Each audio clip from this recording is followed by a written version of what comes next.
Добар ден. Без разлика на тоа што имаме тука на овој свет, ако утре се заминеме, со себе ќе понесеме само едно големо ништо.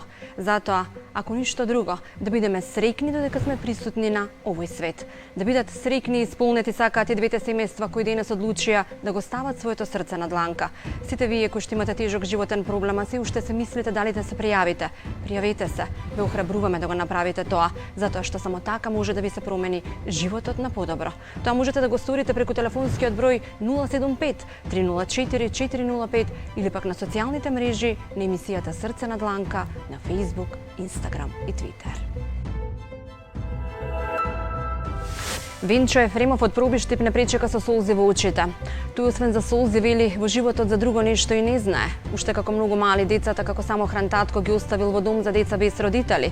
Денес се кае за тој потек, но денес и не може да го исправи истото. Многу е болен, не може да преживее и затоа сака да го стави своето срце на дланка.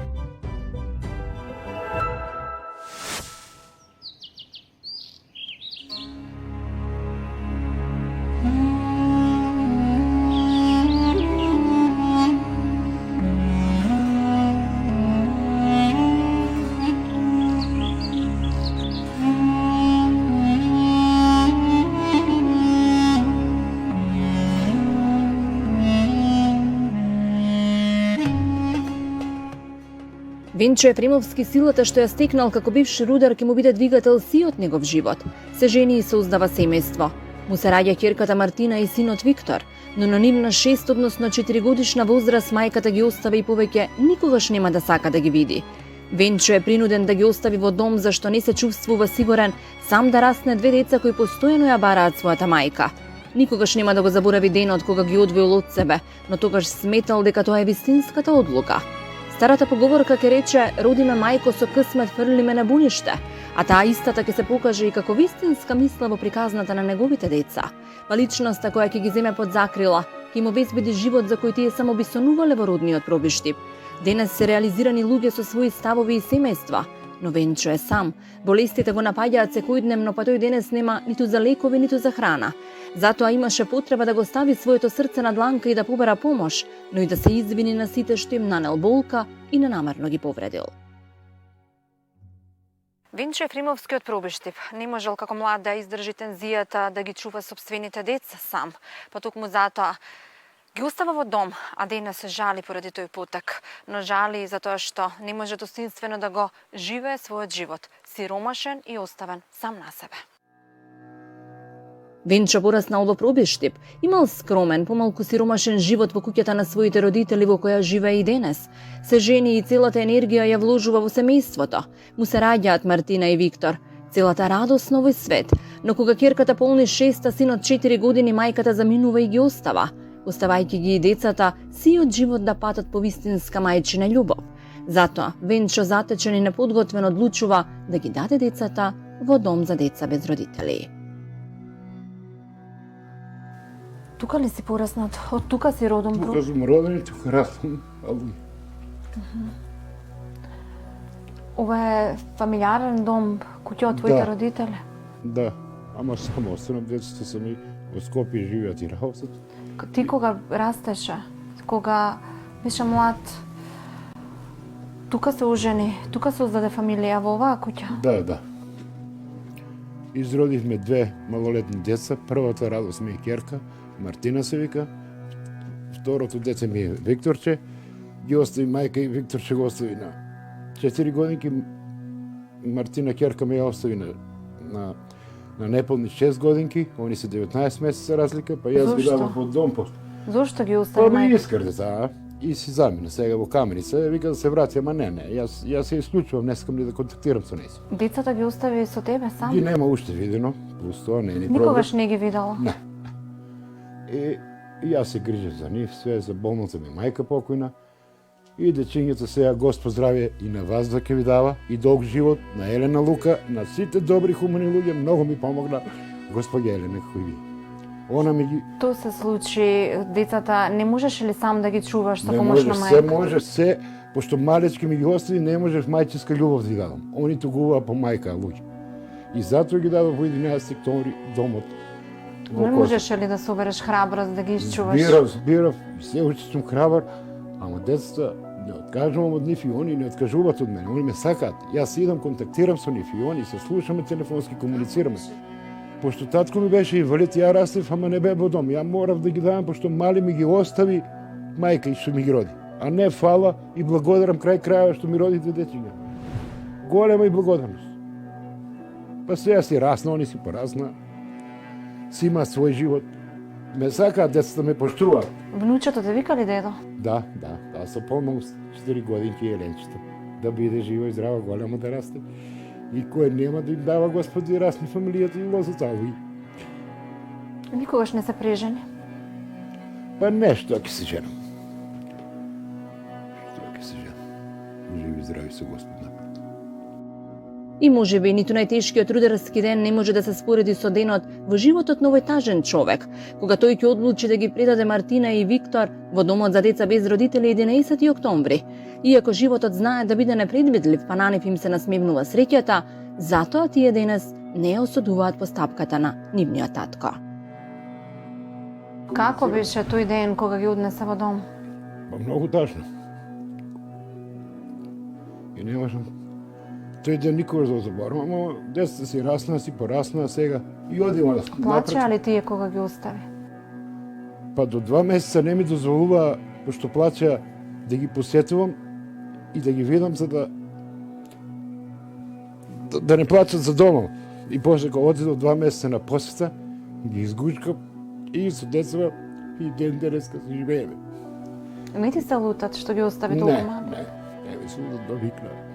Видат дека јас се грижам и си ги сакам како вие што имате добрина и хуманост према мене, како луѓе, јас како родител викам, тато за таа не интересира за мајка.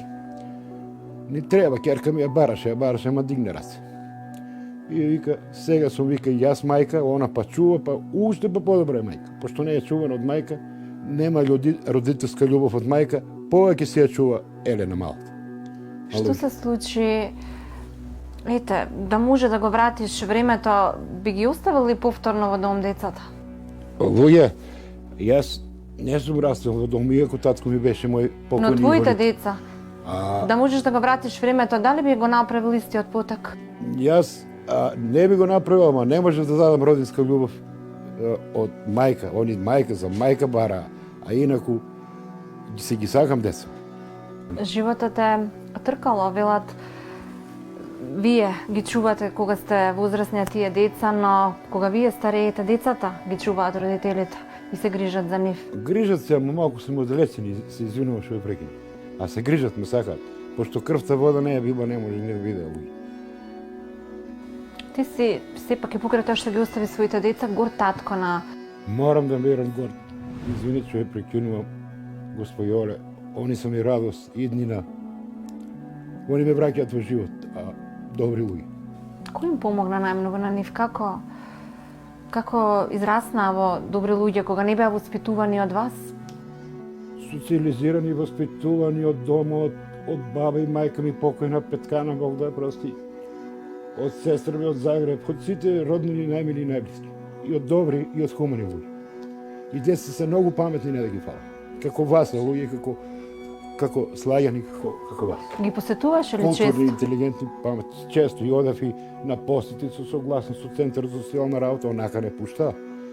И се запознав со директорката, со наставници, со наставнички, тоа многу фини. Зошто секогаш кога... Многу добри луѓе. Зошто секогаш кога зборуваш за нив, имаш солзи во очите?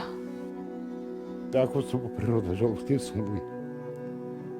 А срце нормално машко, сум работел во рудника, но? Зошто се вика Елена? Па така се одлучи ќерка ми. Пошто Елена и помогна Лука, многу на ќерка ми. И си ја сака она, уште од мала. И сега она поблиску до незе, синот е во комерцијала обрчунец. Секој на својата работа, децата и станови даде. Во аеродром, во новите чистокатници, голема и благодарност. И децата, како деца доваѓаат тука летно време на аквапарк. Ме сакаат, контактираме, комуницираме телефонски. Тато е тато, тато е татичко, и ќерката ти си прав татичко. Знаат они веќе, разбираат. Покрај тоа што кога беа мали ги остави Тие сметаат дека си вистински татко, прав татко. Па не откажам за тоа, сметат дека сум истински татко и сум и ќе останам дека сум жив. Ево ги. Може би усамен, но некако после таа постапка врви животот на овој рудар. Доживувал многу несреќи, многу перипетии и премрежија, но никогаш не заборавил на неговото богатство во Скопје, синот Виктор и керката Мартина. По која насока се движеше твојот живот после? Па после си поработил оде во планина на компир, садење, прскање, требене, бубалачки, есента, на вадење и така полека на родендини на децата во Скопје, комунициравме телефонски, на посети, со помош на Центар за социјална работа, со согласности ми дава, ми изготвува и децата си порасно и сега децата ме сакаат мене, ама јас не можам да ги вознемирувам. Од понеделник до сабота се на работа како и вие. Секоја минута е драгоцена и се презафатени од работа. Работеше тие 20 на години додека нели децата растеа во дом? Да. Тогаш беше млад, велиш си поранешен рудар, работеше во рудник? Да, во рудник работи. И дедо ми бил рудар, и татко ми и јас. Тешко ли беше тогаш? Која работа е лесна, ама? Сега ме доврши повредата луѓе, а инаку. Како живееше тогаш? Па живеев исто добро, само може. Сега јас сум трудов инвалид како рудар, арно, ама Како се повреди? па ми пукаат ципи, паѓаше блок врз мене на глава, среќа слемот беше. И во Скопје се лекував 93-та. Ми помогнаа луѓето многу хумано, Бог здрави и среќа да дава. И на контроли се добро. Тука, кога паднав прошлата година во март месец, кога се сопнав од прагот, ми климна ногата и ја повредив изглобот и тромб добив и тука не можев да станам. Па лазев полека, лазев, се фатив на масичево со едната рака, со левата, со десната да се дигнам, да седнам на калчукот. И викнав едно другарче, дојде, па станувам полека, знам дека не смеам да залегнувам, сега со Господ напред се добрите. Па пак планирам да одам за Скопје да се лекувам, некако не да не сум благодарен од ваму, ама преполно источни од обошти. Во моментов Венчо живее многу тешко. Има потреба од многу лекарства, кои доколку ги купи со минималната инвалидска пензија од 10.000 денари, останува и без храна. И тоа често. Затоа принуден е да јаде бајат леп, еднолична храна, но и да моли за помош да може да замине во Скопје за да се излечи и повторно да може да застане на нозе. Морам да продолжам со лекувањето, пошто тромбозата работи. Осеќам дека се влошува се здравствената состојба со тромбозата и со половината. Кога проптеретам, отекува. Кога одмарам, се намалува отокот. Арнома немам средства финансиски луѓе за да зимам скапа терапија. 8.000 давам за харелто, за плебодија, за контроли, за кичмава, за тромбот. И Имаш цела една кеса со лекови? имам и друга кеса. Нема да верувате. Тебе с пензијата што ја земаш не ти стигнува само за лекарства? Па ако дадам за лекарство, ќе немам за храна, луѓе. А за дрва сега имам дрва. Бев како трудов инвалид во подрачната служба да барам потврда, пошто сум минимална ниска пензија, донеси ми вика квота од 4.000 дека ти давам за лекарства. Луѓе, еве ги, јас се ги чувам фискалните сметки. Шта ги зимав, стегат зимав, лекарства, да не ти набројувам, викам, донеси ми вика квота.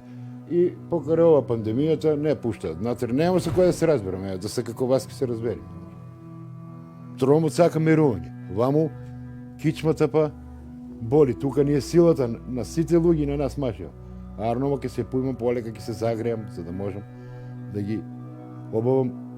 Еве дрвца да си кацнам да си расипам, инаку ладна проледва, инаку здравието е скапо и сами се знаат, и поубаво знаат. А инаку ако ми дадат од Центарот за социјална работа на кратна помош, јас ќе ги наградам на сето сиромаштво. Наискрено. Не дава. Што ќе направите со тие пари доколку ги добиете? Одма одам кај матичната утре, здрави живот, тука ми е матичната. Подкружниот. Да ако ми најде во компјутерот слободен термин да ми закаже во Скопје, јас не треба да чекам за тромбот ни најмалку, се качува нагоре, луѓе, јас се осеќам. Наискрено. Колку пари ви се потребни за тоа лечење? Многу е скапо здравието, луѓе. Колку пари ви се потребни? Па нема да знам, сега зависи само кога ќе ми рече да платам партиципација, јас морам да бидам спремен во новчаник. Немате ниту 1000-2000 денари за такво нешто. Па не, немам, ама ќе земам кредит здрави живот. Утре понеделнички. Што ќе правам? Пренуден сум. Алуј. Пренуден сум, здравието ми е побитно. И ми умие, убав ми е животот. И еден е зашто да не го живеам како што треба, ама здравието прво и основно морам да се грижам за него, не бива инаку. Еве, отекува, не да се плашам. Ја отекува, се грчи како гипс се тврда. И се качува нагоре. И страх ми е да не се откачи тромбот, да не настане смрт. Па сега не се плашам од смрт, ја во рудник сум работел, ама што ќе правам? Вака се мачаме, еве, година време, од лани, од март, и ова е 13 месец, се мачам, тоа нешто немогуче, како паднав, како се повртив. Кога земаш на почетокот на месецот пензијата, како ги распоредуваш парите за да можеш да не гладуваш целиот месец? Па со голема математика. Тефтерчето си рачунам, вчерашен леп зимам, вчерашни киплички, си зимам млеко, си подкласувам. Не одам тоа што е скапо да го земам, се поевтино, еве супи ефтини луѓе.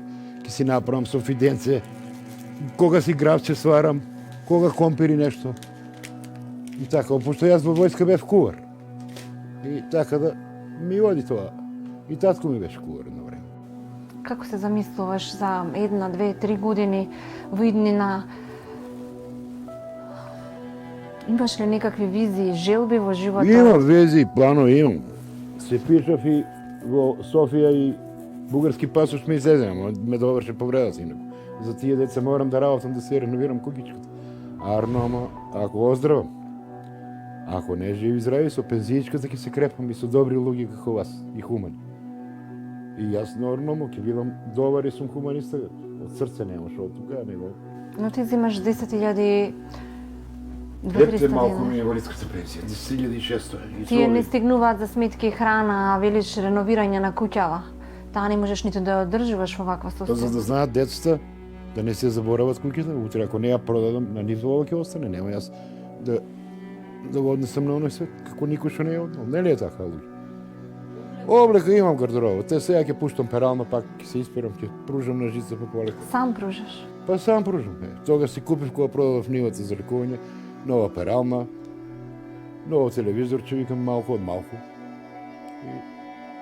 И за да можам да живеам и некој кај не перен, не чистен, не чист, каде ќе одам. Колку толку болерот ми работи. Но можеш ли во вака состојба да се бањаш? Па се бањам. Се бањам, што ќе правам, морам. Хигиената е здравија, а ги самите знаете, не е така. И еве сега ме уклучен бојор. Недела не е ефтина струја. И морам и да Штедиш. И понапред штедев исто, од 10 кога беше. И сега, од 10 вечериња го уклучувам бојор до 6 или до 7 или не знам баш сигурно, али ќе се стопи полека. Најпотребно ми е да продолжам на лекување, не да сум против источниот дел, ама во Скопје. Таму ќе молам матичната докторка да ми даде, ако може да најди, кога ќе најди, со мој термин, слободен мој термин, да ми закаже и со Господ напрети си добрите како вас алужа. Венчо, дојдовме до самиот крај на твојата денешна сторија. Се надевам дека ќе добиеш помош да заминеш во Скопје, да се излечиш и да продолжиш со својот живот. Јас денес ќе ти додолам мало внимание од нашите пријатели, кои денес се и твои пријатели. Ти благодарам. Големо внимание, луѓе. Каква болка и да поминеме, какво разочарување и да доживееме, какво предавство и да сме поминале, ќе закрепнеме. Но едно е сигурно, никогаш повеќе нема да бидеме исти, но ќе се кажеме себе си. И ова ќе го преживееме и да бидеме сигурни дека кога еден свет ни се распаѓа, во исто време еден нов свет започнува да постои од почеток.